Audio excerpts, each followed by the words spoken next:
On this edition of Sightings, what's the British military hiding? Right to our right. 2 Army helicopters approached us and appeared to be harassing us. Startling videotape reveals the truth behind crop circle formations. Then, is the human race the result of an extraterrestrial experiment? We are the direct descendants of the intelligent people who landed here.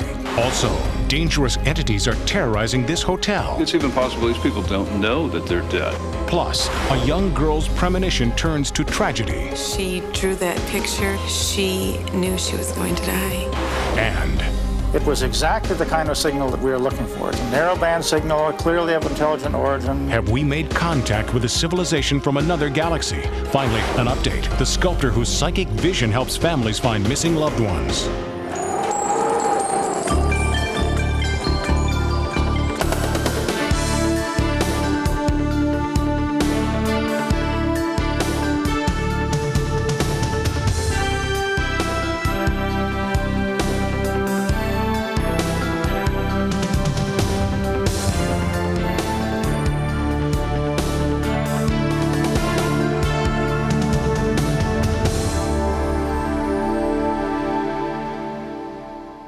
Welcome to Sightings. I'm Tim White.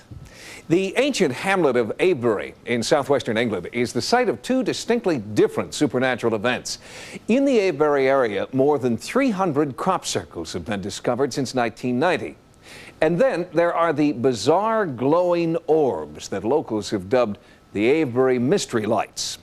The 2 phenomena seemed unrelated until recently, when videotape was shot showing what appears to be a glowing ball of light actually creating a crop circle. That is, would you look at that? This is a military helicopter circling a field in Avebury, England, as captured on home video.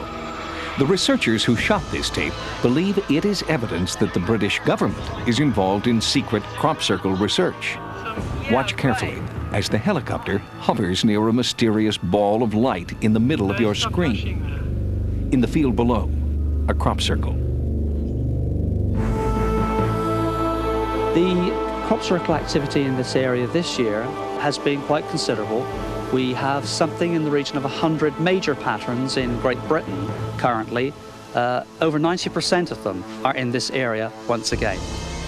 Some of the crop circles are made by, in my view, extraterrestrials. When you study the material over the last 40 years from many countries, you have solid metallic-looking objects landing, taking off, leaving a characteristic ground feature like an ordinary crop circle. It was like a clear sphere, but orange inside, with like thousands of lights spinning and rotating, and the whole thing was spinning. Most of the lights that are seen above the crop formations, and some of them are actually seen in the fields, there must be some connection, although at the present we haven't got that little thing that clicks the 2 together. Every night, skywatchers ring the hills around Avebury, waiting for a glimpse of the mysterious lights. The following amateur videotapes of unexplained lights in the night sky have all been taken within the last 3 years. It was only very short-lived, but for the 5 seconds it was there, it was tremendous. It was like looking at something half the size of the moon, just sat on the ridge top, brilliantly glowing orange. They looked like orange balls of light. You could see that they were mushroom-shaped, revolving, and emitting orange lights out from the bottom. So we were quite fascinated by it. I'd describe it as being spherical, oval-shaped, silvery white, slight orange tinge. It came over from the left to the right of the trees, then it went back, then it came back again. Then all of a sudden it looked like it tripled in size and changed colour to orange. But then after that we see the white ball came out from the side of it, and that went off to the left, and we never see that no more. The lights are there, and they're not aircraft, planets, or radio towers, but are they extraterrestrial craft? Most astronomers believe the Avebury Mystery Lights are a natural phenomenon, but so far they don't know much more than that. At the heart of a lot of genuine sightings of UFOs are these balls of light, cavorting around in the night sky, perhaps coming down very close, perhaps changing shape. It's quite possible that those balls of light are a glowing plasma. which is the same type mechanism that we do think is involved in crop circle formation. Plasma being very simply electrically charged air particles. And they start high in the Earth's atmosphere and come down towards the ground. So if you have plasma coming from high in the Earth's atmosphere, you should expect that it's likely to be swirling by the time it gets anywhere near the ground. And that's completely consistent with what we find in crop circles. It is just conceivable that some of the circles may result from balls of light that just touch down and touch this very responsive surface of a cornfield. The ground here is chalk and limestone, crisscrossed with underground springs. Some scientists hypothesize that the interaction between the water and the rock creates an electrical charge that either attracts or helps create the lights. But what is so strange is that these lights appear to be moving purposefully. And that's, for me, what sets it aside from the natural phenomena to one which may well be controlled by an intelligence of some sort, or indeed in itself may well be intelligent. I turned and I saw this glint and I thought, what's that? And automatically, almost, I picked my video camera up. On July 26, 1990, crop circle researcher Stephen Alexander captured this remarkable footage of one of the mysterious Earth lights in a field near Avebury. The Earth light was maneuvering next to a newly formed crop circle. And this object just actually curved round and dropped into the crop and disappeared for a while. And then it started maneuvering through the crop, and it was glinting and flashing. It was a really intense sort of energy source, it seemed to me. Where's it gone? Then you can see the object actually take off. And in the distance was a tractor driver. And you can actually see the tractor driver stop as the actual object went over the top there. Where's that piece of paper? I couldn't explain it. In the back of my mind, I knew it wasn't a bird or a balloon or just something blowing in the wind. I knew there was something important there. This videotape of another Earth light above Avebury was taken from a hang glider by Dutch UFO researcher Foka Kuja. But scientists and ufologists may not be the only ones interested in these lights. It appears that the British military is also studying the phenomenon. That is, mind you, look at these bristling with equipment. Right, when we get this here, we can get a picture of him in front of that. Oh yeah. Crop circle, There you right go, to our right. right there. Hop out. What appeared to be happening was that we had walked into a situation which was undesirable, because what happened was that the two Army helicopters approached us and appeared to be harassing us. I mean, he was so close, it was unbelievable. One helicopter broke away across this field to the far side of the field to my left, and what you can see on the film is a small white object pulsating, identical to Stephen Alexander's, very similar to the Dutch people's footage and others. And this helicopter went directly to the light which we could see on the footage. Some flashing thing on the ground. He's moving right on right now. Yeah. Oh yeah, oh yeah. Does that move? It overshot it. The helicopter you can see backing up to get this back into full view as this white light is pulsating underneath it. And on film, this light just disappears. But once again, on film we have something we cannot explain. If the lights are simply a natural phenomenon, why would the British military be involved? If the lights are nothing more than concentrations of superheated energy, how could they create these intricate designs? These things are seen to move from one pattern to another. They appear to have total awareness of their surroundings, and on occasions we have many reports of an interactiveness between the people who are observing them. And so therefore for me that puts it into a slightly different slot. We're looking at what might be intelligence. He's moving right on right now. The British Ministry of Defense has stated that the helicopters in Colin Andrews' videotape were on a training exercise and that no one involved with the exercise saw anything unusual that day. According to the Defense Ministry, the pulsing white object is simply a reflection from the helicopter's strobe light. Coming up, startling new theories suggest that there is a missing link in the story of human evolution. Don't call them aliens.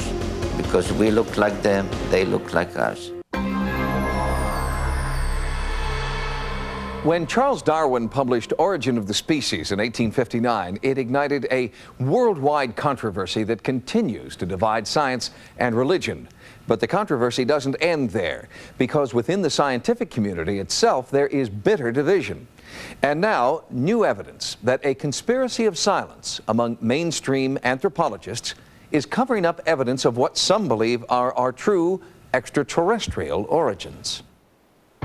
The Bible answers the riddle of our origin in 4 simple words: and God created man. Darwin looked at monkeys and saw Michelangelo. But for modern anthropologists who try to put a name and a date to the dawn of humankind, the answer is constantly changing. Fossils discovered recently in Ethiopia put our earliest ancestors at around 4.4 million years, but some scientists believe that there is evidence that we are much older than that. On an archaeological dig in Hueyatlico, Mexico, Dr. Virginia Steen McIntyre discovered tools that predated the earliest known humans. Her find created a storm of controversy. Don't really want to be in the center of a controversy. I never asked to be in the center of a controversy, but I'm here, and doggone it, I want to get the information out. I want to get at the truth. I guess that's what it is. Why does Dr. Steen McIntyre feel the need to protect her artifacts from her more mainstream colleagues? Why are contradictory findings being met with contempt instead of excitement? Some researchers charge it's because these new findings would turn modern anthropology on its head.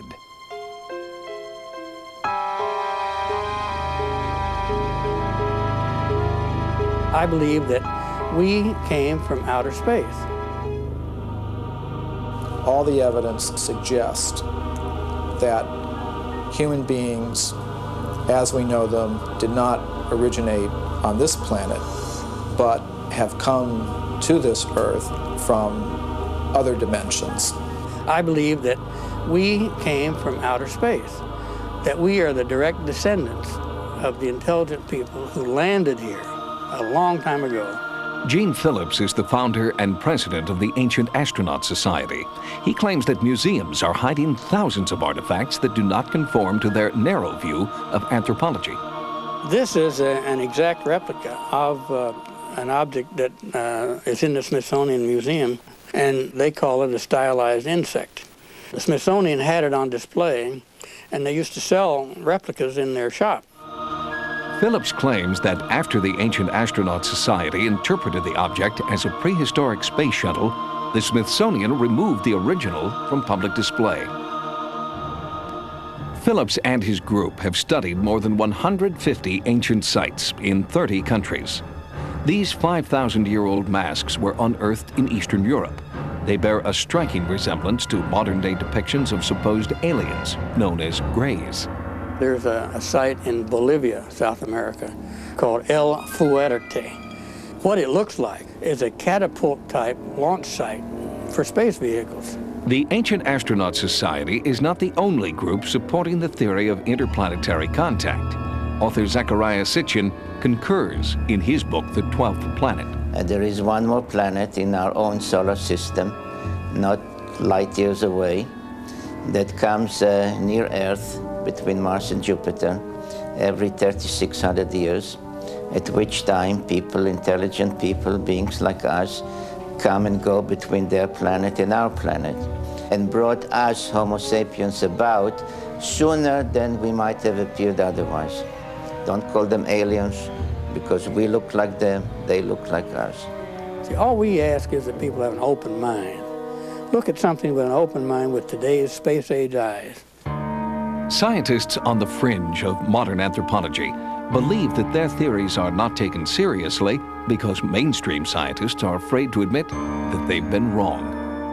All the textbooks would have to be rewritten. All the exhibits in the museums would have to be changed.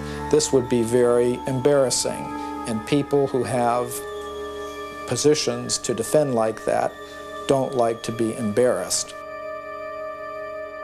The idea of alien evolution does sound far-fetched, and its proponents are well aware of the fact that they're looked at as eccentric outsiders.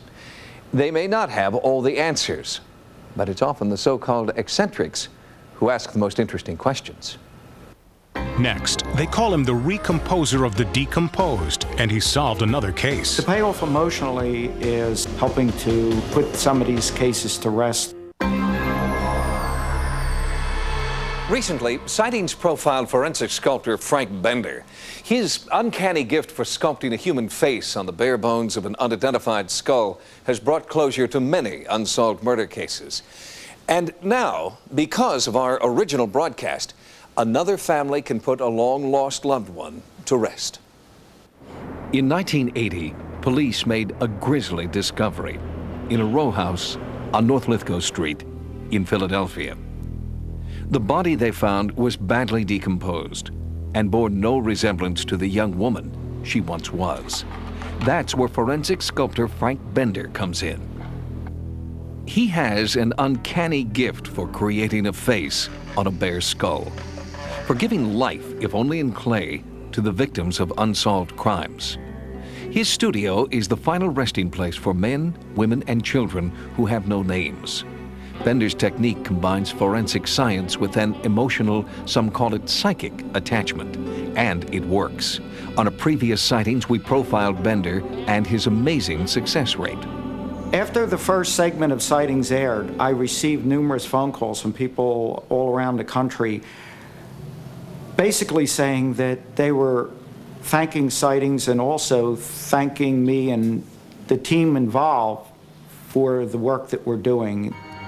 And now, the woman who Frank Bender resurrected from a skull found on North Lithgow Street has a name.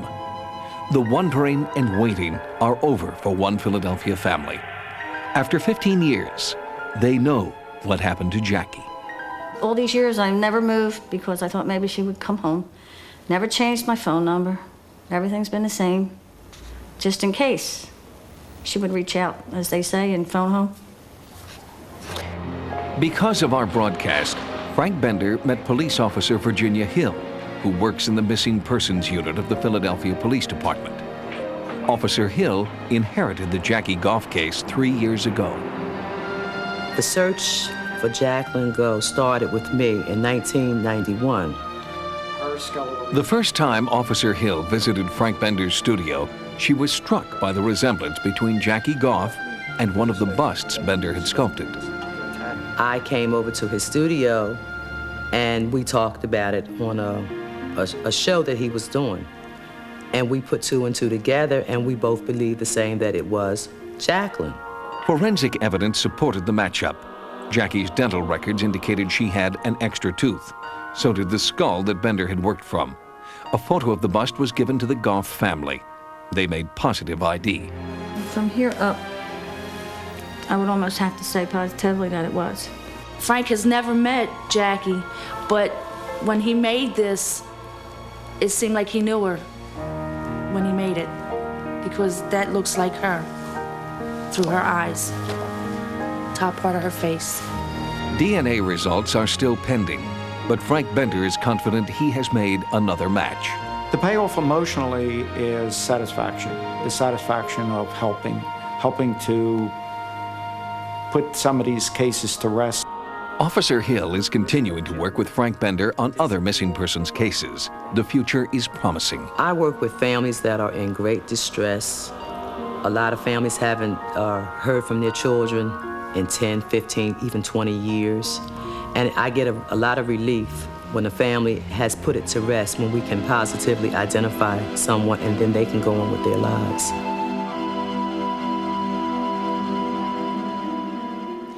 Sadly, the bust that Frank Bender was sculpting during our original broadcast has still not been identified. Here, again, is the face of an unnamed child found murdered in Philadelphia in 1994. If you have any information about the identity of this little boy, believed to be 5 years old at the time of his death, please contact the Homicide Division of the Philadelphia Police Department. Coming up, you can hear people screaming. Are dangerous spirits haunting this historic site? It was like walking into a ghost party. Then, a child's tragic premonition. And this computer document may prove that we are not alone.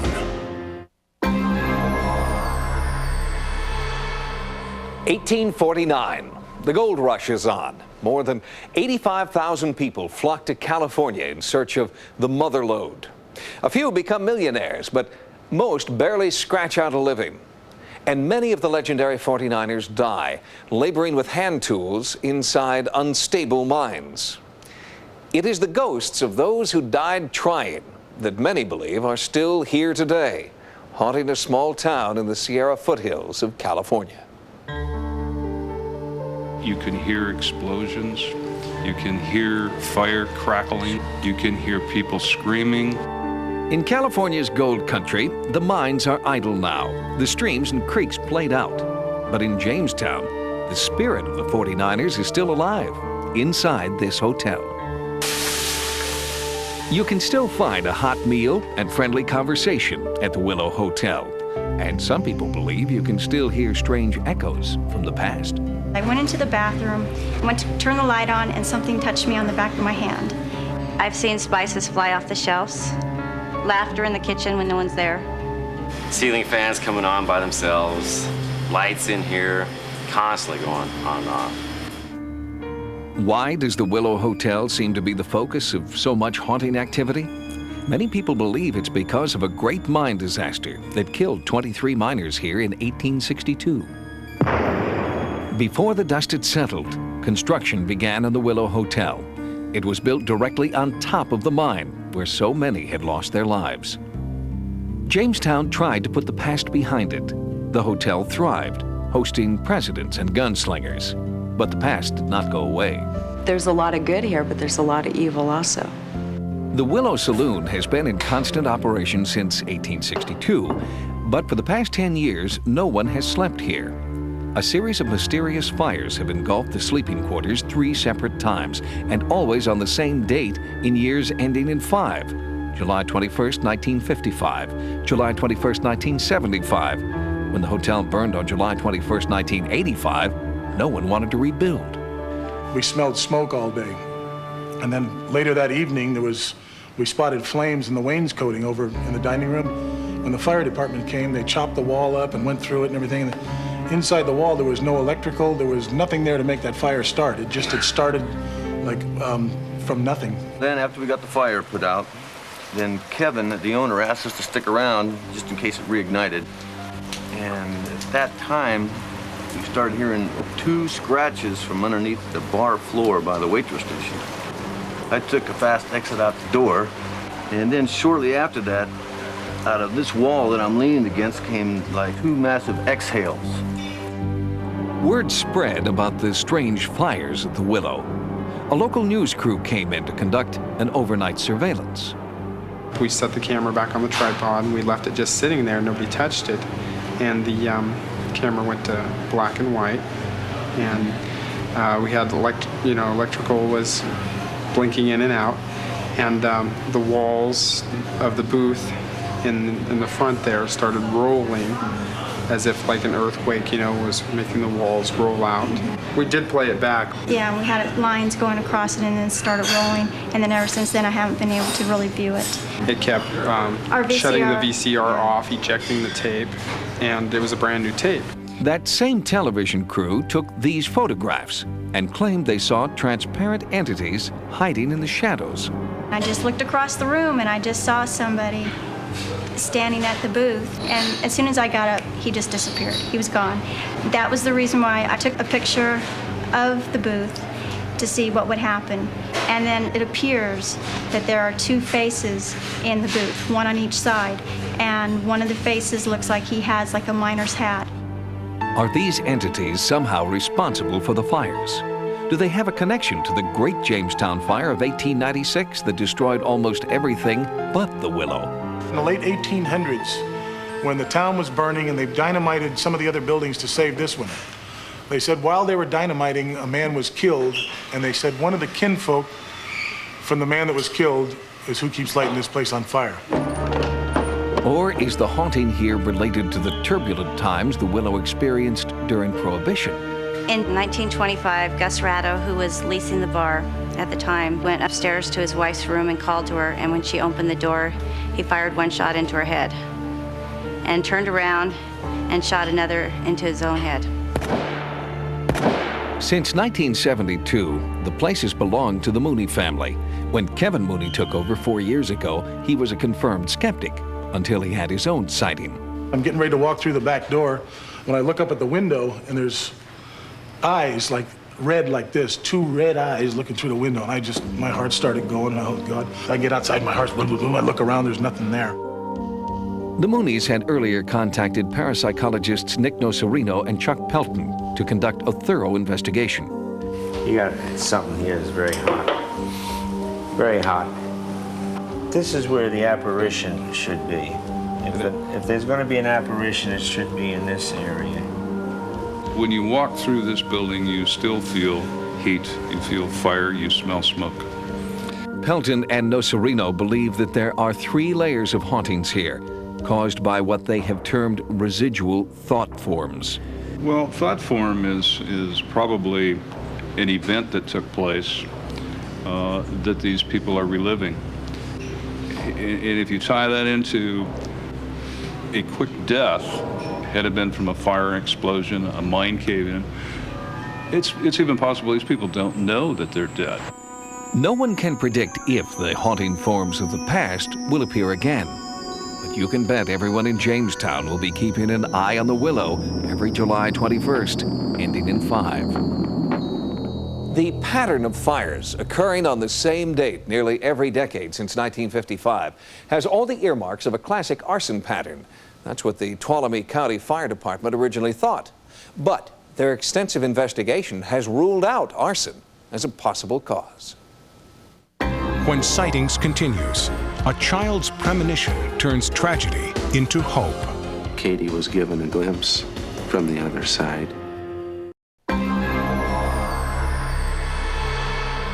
Most psychical researchers believe that we are born with extraordinary powers of ESP, but as we grow older, our psychic ability is weakened by a world that teaches us to rely on empirical thinking.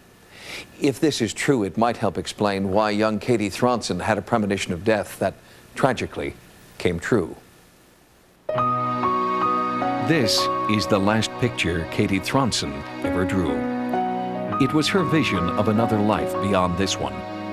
It seemed to spring from an active imagination, but less than a week after Katie showed the drawing to her mother, the little girl, who seemed heaven sent, was gone. Katie was a beautiful little girl who was really happy and was always kissing people, just really loving. She would always have her arms around other children. She seemed to be the one that always brought children together. Over the course of almost 7 years, she had hundreds of drawings. She expressed herself by drawing hearts all the time because she was filled with love. Julie Thronson vividly recalls one day in October of 1991 when Katie came to her out of the blue with an unsettling question. She came into the room where I was sitting, holding a tablet that she had been drawing on, and in a real innocent way came up to me and asked me, "Mommy, am I gonna die?" And I said, "No, honey, of course not. You're not gonna die." And she said, "Never?" And I said, "Katie, no, you're not gonna die." Then she just danced off, happy that she wasn't gonna die. But 2 days later, Katie developed what appeared to be a severe flu. The next day, her condition worsened, and she was rushed to the hospital. Doctors suspected that Katie had a ruptured appendix. In the hours after that time, and prior to her going to surgery, her prognosis had become extremely grave. Julie never left her daughter's side. Just before 3 o'clock, while Katie was awaiting surgery, there was a change in her breathing. She lapsed into unconsciousness, and Julie could not wake her. I said, "Katie, Katie, just talk to Mama." And she wasn't responding to me at all. And I looked at the clock, and it was right at 3 o'clock. I looked at the clock, I looked at her, and suddenly she just sat up in the hospital bed, raised her arms out towards the window, opened her eyes. It was like she wanted me to pick her up, yet she wasn't in my direction. There was this stillness in the room that is indescribable. It was just completely still. It was like an infinite moment. And in my spirit, I just knew that my little girl had been taken. And I ran out into the hall and I just yelled, "My little girl just died. I just saw her die." A medical team rushed in to try to revive Katie. Julie waited in the hallway, just outside the room where her daughter was dying. And then I noticed a pregnant woman walking towards me, and I could tell by the look in her eyes that she was going to say something to me. And she came right up to me. She touched me on the shoulder, and she said, "The Lord has spoken to me. You're to be like a lioness. Your little girl is okay." And I just felt this shiver go through my body, and I thought, if the Lord has spoken to her, then Katie is okay. Whether she's gonna live or whether she's gone to God, Katie's gonna be okay. The woman disappeared, as if into thin air, and Julie never saw her again. Katie was being kept alive with machines. After 3 days, doctors pronounced her legally brain dead. The Thronsons made the agonizing decision to remove life support. The autopsy indicated that there was indeed appendicitis and that there had been extension of this infection locally to other organs that were nearby. Officially, Katie died October 10th, but both Julie and her doctor believed Katie was gone much sooner. When I told the doctor that at that time she had raised her arms out towards the window, he said, "I believe that that was the time that Katie left her body. And that although they artificially kept her alive, she had died at 3 o'clock. It was 6-year-old Katie who was the first to be laid to rest in the family plot. It was an unspeakable tragedy from which the Thronsons never thought they would recover. But a few months later, there was a ray of hope stuffed inside a cardboard box. Julie found the tablet that Katie had been drawing on just days before her death. She had drawn a picture of these angels surrounding a light, and the cloud and the moon had sad faces, and all the angels had sad faces, and some of them even had tears coming down their face. The picture said everything. When I saw it, I knew without a doubt that Katie had a premonition. Julie drew strength from that cherished drawing. Then, 5 months after Katie's death, a picture appeared in Life magazine that seemed to confirm Julie's belief that her daughter's drawing was a premonition. This 19th century engraving was part of an article about life after death. The depiction of a welcoming vortex of light was strikingly similar to Katie's own vision. Both pictures have a circular pattern that resembles the tunnel of light commonly reported in near-death experiences. Coincidence? Or did Katie receive a divine message? She knew she was going to die. She drew that picture. She asked me, "Mommy, am I going to die?" Whether or not she knew the meaning of it, I believe her spirit did. Author Dr. Gerald Jampolsky is a child psychiatrist who counsels bereaved families.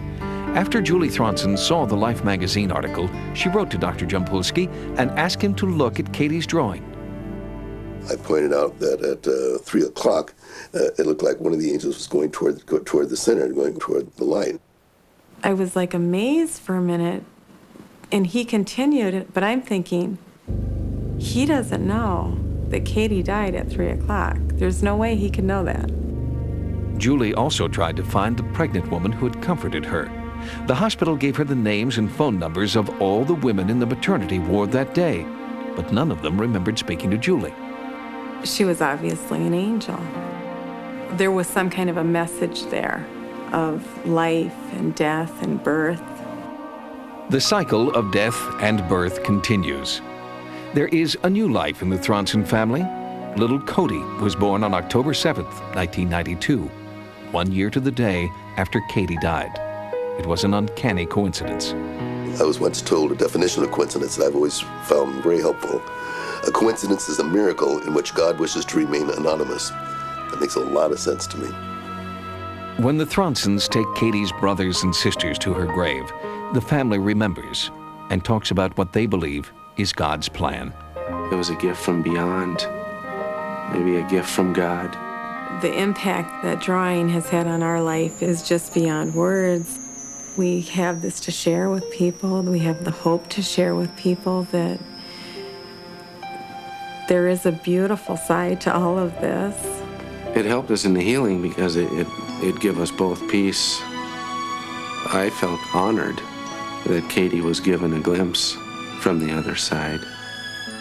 There's just the fact that there's life after death. And even though we can't see it, it exists. Just a few weeks ago, the Thronsons were in a serious car accident. Fortunately, everyone's all right. They're recovering at home.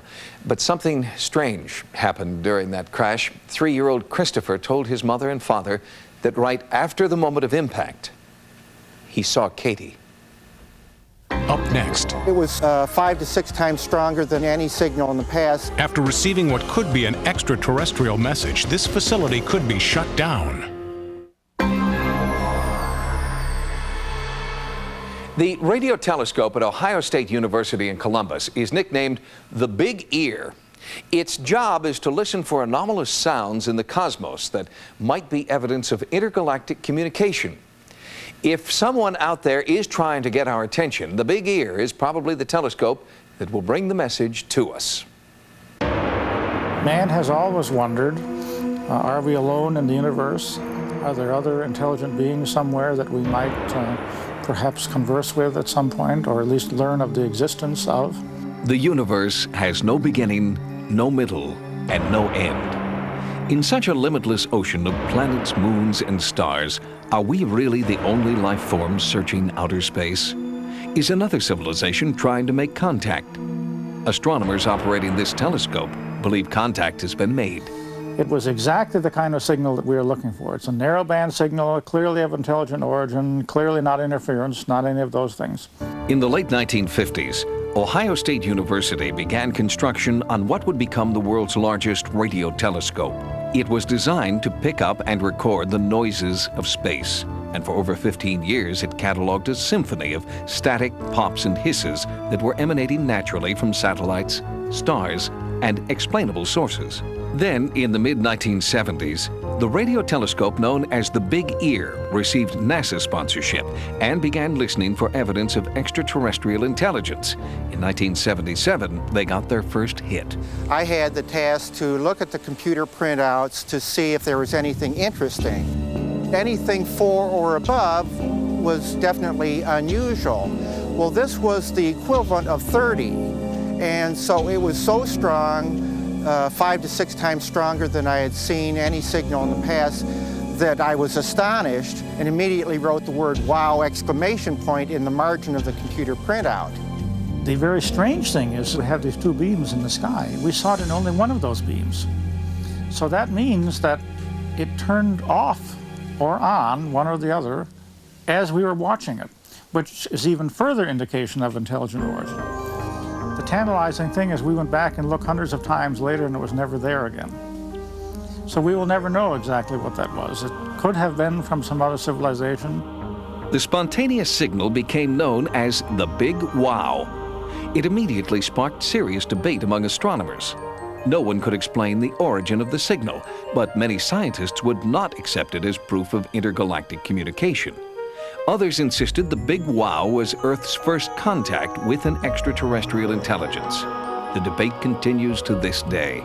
The fundamental problem in a scientific experiment is if you can't repeat it, you can't say it exists. Dr. Louis Friedman does not believe that the Big Wow is definitive proof of interstellar communication, but he does believe it is an important piece of a larger puzzle that the Big Ear will someday solve. Nonetheless, it has over the time made very useful observations in the whole search for extraterrestrial intelligence. But despite the Big Ear's scientific contributions, the radio telescope's future is on shaky ground.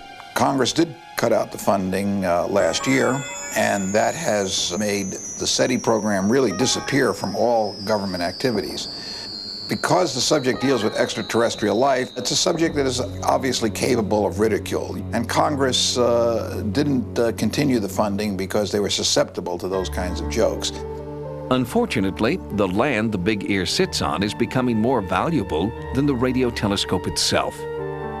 Without federal funding, it's up to private organizations like the Planetary Society to stave off destruction of the project.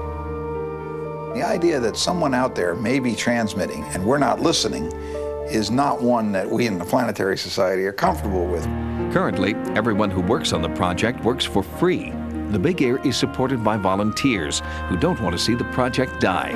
We have people from all walks of life. I mean, we have an attorney, we have physicists, astronomers, a chemist, school teachers, a jukebox repairman, people who just do anything that you can imagine volunteer here. The Planetary Society encourages anyone with an interest in the heavens to join them. Volunteers who aren't physicists or astronomers learn from those who are. If it weren't for someone like me coming up and moving, repointing the telescope a couple times a week, then no such survey would be done. Their equipment is sadly outdated, but the Big Ear volunteers are undaunted. Who knows when one of them will be able to write "wow" on a computer printout. There's no telling what extraterrestrial civilization's power is, so even the weakest equipment might be able to pick something up. Eventually they will transmit, and I think we'll hear it. If not in my lifetime, then the next one. It seems unlikely that only here, in this very typical place, that life would have formed. In fact, if we go on searching for a long period of time and never find anything, that will be an even stranger situation, that we will have to then understand why did life form only here and nowhere else. We want the Earth to be listening. We have a lot to learn in this area. Who knows where we'll strike a little gold in those hills. The land underneath the Big Ear is leased to Ohio State by a land development corporation. The university's 10-year lease expires next year, and there are rumors that when it does, one of the world's tallest radio telescopes will be dismantled to make way for a golf course.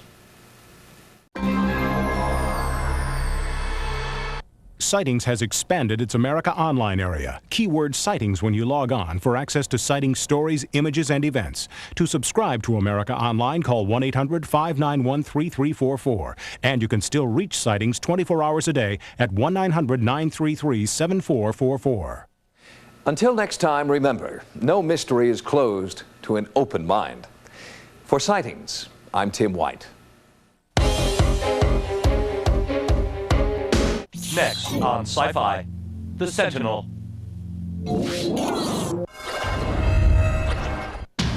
One more wish is all this creature needs. Careful what you wish for. From Wes Craven, Wishmaster. Wednesday at 9 p.m. on Sci-Fi.